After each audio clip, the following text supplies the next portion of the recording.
নিয়মিত দ্রব্যতে পৌঁছে যাবে। আমাদের একটা বড় লক্ষ্য হচ্ছে এসএমই লোন ইনশিওর করা। বাংলাদেশে অনেক কটেজ ইন্ডাস্ট্রি রয়েছে, মাইক্রো স্মল এবং মিডিয়াম এন্টারপ্রাইজেস রয়েছে, যেমন হস্তকাটা অনেক কাজ রয়েছে, কারুকর্মের কাজ রয়েছে, যেখানে নারীরা ব্যক্তিগত উদ্যোক্তা হিসেবে কাজ করছেন কিন্তু স্টেট ওনাদেরকে কোনো সাপোর্ট দিচ্ছে না। আমাদের একটা প্ল্যান আছে এসএমই এর মাধ্যমে ওনাদেরকে কিভাবে কোলাটেরাল ফ্রি অর্থাৎ কোনো জামানত ছাড়া ওনাদেরকে আমরা কিভাবে লোনের আওতায় আনতে পারি, ওনারা যেন নিজেরা একজন উদ্যোক্তা হয়ে উঠতে পারেন। আমাদের মেডিকেল ওয়েলফেয়ার ওয়ার্কার একটা স্কিম রয়েছে, শহীদ প্রেসিডেন্ট জিয়া রহমানের সময় যেমন ছিল না কর্মী চিকিৎসক, সেই ধারাবাহিকতায় সারা বাংলাদেশ জুড়ে আমরা কিছু চিকিৎসা কর্মকর্তা বা অফিসার নিয়োগ করতে চাই, যারা 80% নারী হবে বলে আমাদের নেতা অলরেডি ঘোষণা করেছেন, এবং সারা বাংলাদেশের প্রতিটি গ্রামে এভাবে আমরা ফিমেল মেডিকেল অফিসার নিয়োগ করতে চাই। পাবলিক সেক্টরের ক্ষেত্রে এমপাওয়ারমেন্ট অনেক বেশি জরুরি। যেমন বাংলাদেশের এত বড় দেশ, যে পরিমাণ পুলিশ কর্মকর্তা রয়েছে সেখানে নারীর তেমন কোনো প্রতিনিধিত্ব নাই। আমাদের প্রাইমারি স্কুলের টিচার হিসেবে নারীদের এখানে সংখ্যা আরো বাড়াতে পারি। আনফরচুনেটলি গার্মেন্টস সেক্টরে আমাদের যে পরিমাণ নারী রয়েছে প্রাইভেটে অন্যান্য সেক্টরে নাই। আমাদের অনেক এন্টারপ্রাইজ রয়েছে, সেখানে সিইও হিসেবে কেন আমাদের নারীরা এগিয়ে আসতে পারছেন না। আমাদের বাংলাদেশে অনেক ফ্রিল্যান্সিং এর কাজ করে, কিন্তু ফ্রিল্যান্সিং এর একটা বড় অংশই হচ্ছে পুরুষ। আমাদের যদি আমাদের শিক্ষা কার্যক্রম হায়ার এডুকেশনের সাথে আমাদেরকে ট্রেনিং আমরা তৈরি করতে পারি, আপস্কিলিং করতে পারি, স্কিল সেট দিতে পারি, তাহলে কিন্তু বাংলাদেশে অনেক ফ্রিল্যান্সার উইমেন হতে পারে। বিদেশি স্কিল মাইগ্রেশনের ক্ষেত্রে ফিলিপাইনের মডেল আমরা দেখলাম, নার্সিং এর সুবিধা রয়েছে, ওখানে কিন্তু 50% এর বেশি প্রতি দেশ থেকে যারা যাচ্ছে তারা উইমেন, অথচ বাংলাদেশের সংখ্যাটা লেস দেন 10% মানুষ যারা বিদেশে যায় তারা উইমেন। সো আমরা যদি প্রপার স্কিল সেট আমাদেরকে দিতে পারি, বহির্বিশ্বে বাংলাদেশ থেকে যারা যাচ্ছেন দক্ষ কাজের জন্য ডিগনিফাইড ট্রিটমেন্টের মাধ্যমে ওরা সেখানে এমপ্লয়মেন্ট তৈরি করতে পারবে। সুতরাং আমাদের উইমেন এমপ্লয়মেন্টের পলিসি হওয়া উচিত ডিগনিফাইড ভাবে দেশে পাবলিক সেক্টর, প্রাইভেট সেক্টর, এন্টারপ্রেনারের ক্ষেত্রে এবং বিদেশে স্কিল মাইগ্রেশনের ক্ষেত্রে আমরা কিভাবে ওনাদেরকে ইকুইপ করতে পারি, ওনাদের হচ্ছে কিভাবে ক্যাপাসিটি ডেভেলপ করতে পারি। আনফরচুনেটলি বাংলাদেশের উইমেনদের জন্য প্রচুর একটা অনিশ্চয়তা রয়েছে, ভায়োলেন্স রয়েছে প্রচুর। যদিও বিএনপি রাষ্ট্র পরিচালনা নয়, আমরা দেখেছি যখন একটা স্প্রি অফ রেপ ছিল বাংলাদেশের অন্তর্বর্তী সরকারের অধীনে, তখন কিন্তু আমাদের ভারপ্রাপ্ত চেয়ারম্যানের নির্দেশনায় দুটো সেল করা হয়েছিল, একটা হেলথ কেয়ারের জন্য মেডিকেল সেল আর একটা লিগাল সাপোর্টের জন্য আইনের সেল। এবং দুটো সেলের মাধ্যমে 64 জেলায় সব মহিলাদেরকে, সব নারীদেরকে বিভিন্ন রকম সাপোর্ট দেওয়া হয়েছে হেলথ কেয়ারের ক্ষেত্রে এবং লিগাল ক্ষেত্রে। আমরা বিশ্বাস করি ইনশাআল্লাহ ভবিষ্যতেও বাংলাদেশে যদি বিএনপি রাষ্ট্র পরিচালনা আসে, একটা বড় লক্ষ্য হবে উইমেন এমপাওয়ারমেন্ট, সোসাইটাল ভাবে, পলিটিক্যাল ভাবে এবং অফকোর্স ইকোনমিক ভাবে। যেমন আমাদের একটা স্কিম আছে, যেটা ইতিমধ্যে আলোচনা করেছি আমরা, যে শুধুমাত্র নারী চালিত কোন বাসকে আমরা পিঙ্ক কালারের ইলেকট্রিক বাস ঢাকা শহরে ইন্ট্রোডিউস করতে পারি কিনা, তাহলে আমরা women empowerment scheme. So overall এই পলিসিগুলো যদি আমরা বাস্তবায়ন করতে চাই, একটা ইলেকটেড গভর্নমেন্টের প্রয়োজন, যেটা অ্যাকাউন্টেবল থাকবে, যেটা ট্রান্সপারেন্ট থাকবে, যেটা সত্যি জনগণের প্রতি দায়বদ্ধ থাকবে। কারণ যে দেশে ক্লোজ টু 50% ভোটার উইমেন, আমাদের যদি একটা স্বচ্ছ এবং জবাবদিহি সরকার আসে, অবশ্যই সেই সরকারের সবচেয়ে বেশি দায়বদ্ধতা আমাদের নারী, মা এবং বৈধভূতে থাকা উচিত। ইনশাআল্লাহ ভবিষ্যতে সেরকম আমাদের সময় চাই, যেখানে এখন স্টেক হোল্ডারের যে ইভেন্টগুলো হবে সেখানে গভর্নমেন্ট হবে আমরা আমাদের এমপ্লয়মেন্ট এবং পলিটিক্যাল পার্টিসিপেশন যে স্টোরিগুলো রয়েছে সেগুলো শেয়ার করতে পারবো। ধন্যবাদ। আসসালামু আলাইকুম। নারী অধিকার বলেন বিভিন্ন ভাবে, কিন্তু ওনারা যে কাজ করেন এবং আমাদের রাজনীতিবিদরা যে কাজ করেন এটার মধ্যে মনে হয় তফাৎ আছে। কারণ আমরা কিন্তু তৃণমূল পর্যায়ে নারীদের সঙ্গে সবসময় মিশেছি, সবসময় কথা বলছি, আমরা দেখছি সেই সমাজ থেকে আজকের সময় অনেক এগিয়ে গেছে, অনেকখানি আমরা এগিয়ে গেছি। সেখানে কেন আমাদের এখনো ওই মানসিকতা থাকবে? কাজে এখানে যে কথাটা আসছে যে মনোজগতের সংস্কার করতে হবে। এবং আমি বলতে চাই, কোনো আপনার দ্বৈত যে 100টা আসন করে 3টা করে সেখানে যে প্রবলেমটা দেখা দেবে, তারপর গুণামান পদ্ধতিতে যে প্রবলেম দেখা দিচ্ছে, এটা কোনোটাই কিন্তু আমরা সমাধান করতে পারবো না। কাজে আমার একমাত্র সমাধান সরাসরি নির্বাচন। কারণ সাধারণ নির্বাচনের মধ্য দিয়ে এটা, হ্যাঁ, এখানে আমার মনে আছে আমি বলেছিলাম যে আপনি কতটা পারবেন সরাসরি নির্বাচনে দিতে। তো যাই হোক, সেটা আমাদের ভিতরকার কথা। কিন্তু এই সরাসরি নির্বাচনে আমরা এখন বর্তমান যে ঐক্যমত কমিশন সংস্কারে তারা আরো বসে, আমি জানি না তারা কি করবেন, সরাসরি নির্বাচনে একটা পার্সেন্টেজ দিতেই হবে। কারণ আমি বলি না এই মুহূর্তে আপনি 100টা সরাসরি নির্বাচনে দেন। আমরা বলতে চাচ্ছি নারীদের যে সমতা, নারীর যে অধিকার, নারীর যে সবকিছু নিয়ে আপনারা নারীকে সেইভাবে সম্মান করেন যে সম্মান নিয়ে তারা দেশকে এগিয়ে নিয়ে যাবে। কারণ গণতন্ত্র, উন্নয়ন যা কিছু বলার না কেন, না আমাদের পিছিয়ে পড়া এই জনগোষ্ঠী পারবে বাংলাদেশের সমাজকে পরিবর্তন করতে। কারণ এই শিশুরা মানুষের তাদের কাছে, তাদেরকে শিক্ষা দেয় মা। এবং এখানে একজন বলেছেন, মাসুদ কামাল বলেছেন, তার মা সমস্ত সিদ্ধান্ত নিতেন। আগেকার দিনে পরিবারে কি ছিলেন, ভিতরের সংসারে মায়ের কথা ছিল সবচেয়ে উপরে, সেখানে কিন্তু বাবা কোনো কথা বলতে পারতো না। কাজে আজকে যে সমাজ, সেই পরিপ্রেক্ষিতে আমরা জানি বাস্তবতা, আমরা জানি নিরাপত্তাহীনতা, আমরা জানি মাস্টার, তা জেনেও কিন্তু আমরা রাজনীতি করছি, আমরা পথে ঘাটে যাচ্ছি। সেই পথে ঘাটে যাওয়ার পর থেকে আমরা কাজ করে আসছি এবং এইটা নিয়েও আমরা চাচ্ছি।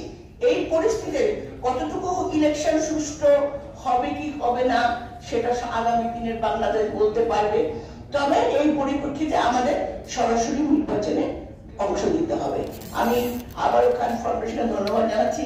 এখানে আমার আমি মানে ডক্টর মহিন খান, আমাদের সিনিয়র মিনিস্টার, উনি আছেন, উনি মূল্যবান কথা বলবেন।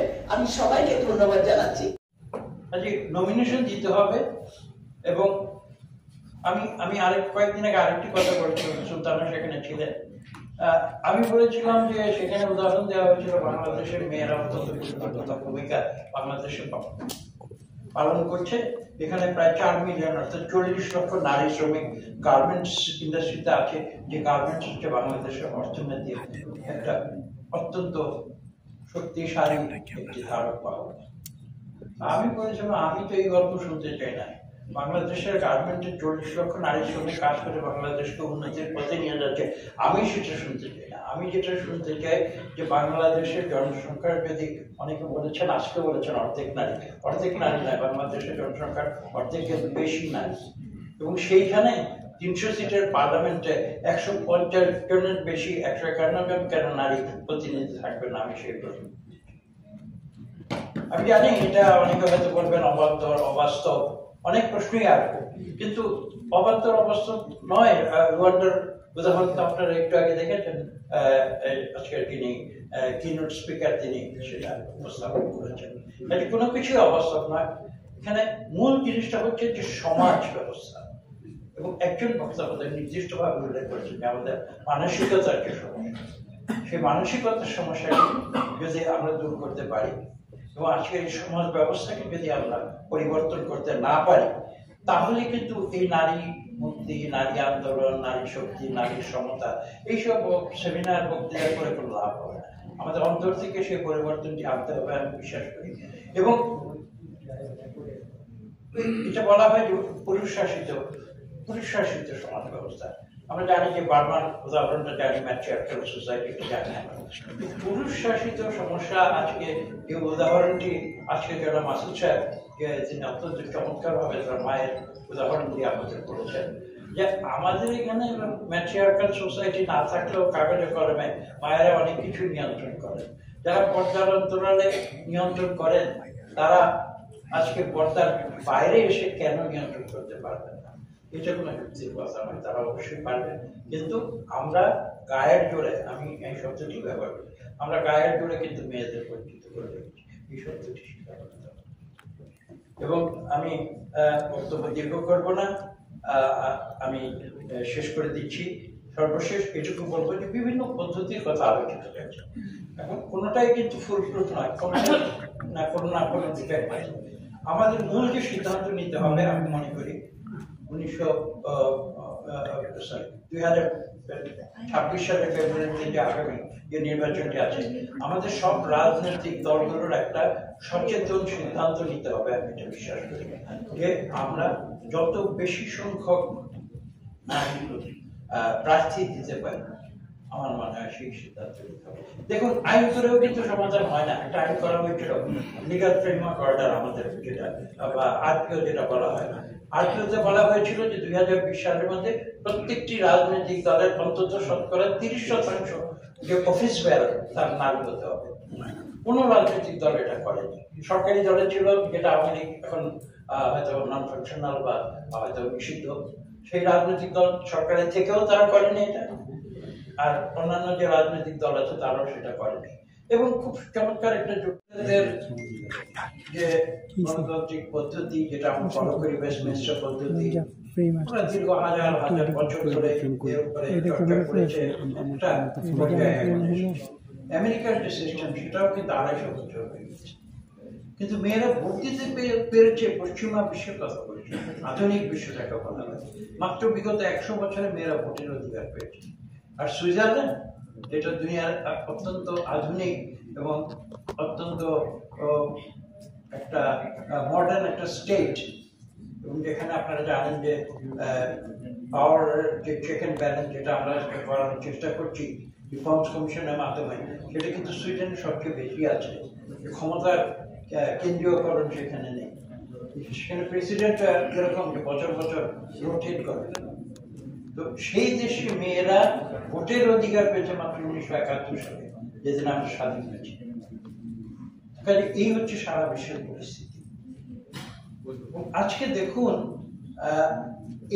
এই কারণেই আমি বলছি যে এটা গবেষণা করে এই সমস্যার সমাধান আমরা করতে পারবো, এটা কেন জানি আমার বিশ্বাস হয়। এটা ওই যে বলে না যে fools rushing where angels fear to tread, অর্থাৎ অ্যাঞ্জেলরা যখন সমাধান বের করতে পারে না, তখন কিন্তু বোকারা যারা, তাদেরকে সমাধান দিতে হয়। এটা সঠিক হবে, ভুল হবে, আবার সংশোধন হবে, এভাবেই আমাদের এগিয়ে যেতে হবে। মূল কথাটি হচ্ছে, আমি যতটুকু আন্দাজ করেছি, সবার কথা শুনে যতটুকু বুঝতে পেরেছি, মূল কথাটি হচ্ছে, আমি অন্যভাবে বলি, এখানে সবাই হয়তো সরাসরি নির্বাচনের কথা বলেছেন, আমি অন্যভাবে বলি, মূল সমস্যাটি হচ্ছে মেয়েদেরকে মেইন স্ট্রিম অফ পলিটিক্সে নিয়ে আসতে। আমি মনে করছি এটা আমরা করতে পারিনি বলেই কিন্তু এই সমস্যাগুলো দেখা দিয়েছে, এবং আমরা যদি সেটা করতে পারি, তাহলে কিন্তু গ্র্যাজুয়ালি এই সমস্যার সমাধান আপসে হয়ে যাবে।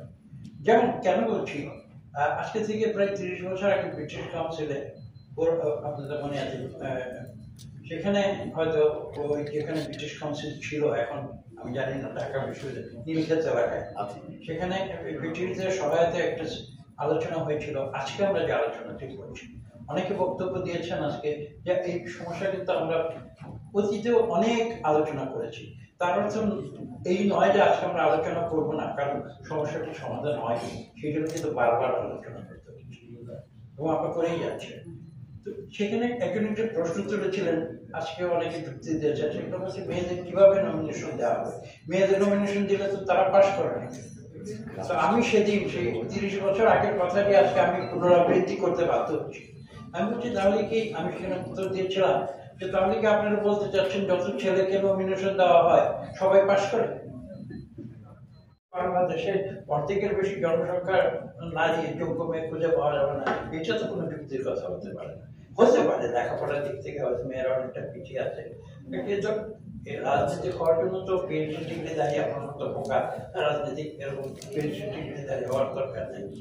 গ্রামে অনেক শক্তিশালী নারীরা রয়েছেন, যারা নিজের অধিকারের কথা বলে থাকেন, কিন্তু বড় জিনিস হচ্ছে যে সেই সুযোগটা থেকে এই পুরুষ শাসিত সমাজ জোর করে নারীদের বঞ্চিত করে রেখেছে। আমি বিশ্বাস করি সেই বেড়াজাল থেকে মেয়েদের বের হয়ে আসতে হবে। তবে এই কথাও সত্য, আমি সেটা বিশেষ কথা এটা বলবো যে এই আন্দোলনে শুধু মেয়েরা নয়, মেয়ে এবং নারী এবং পুরুষ উভয় মিলিতভাবে সেই জিনিস ছিঁড়তে হবে, যেভাবে বাংলাদেশে মেয়েদের অধিকার সঠিকভাবে প্রতিষ্ঠিত হবে। আমি সেই প্রত্যাশা ব্যক্ত করছি। ধন্যবাদ।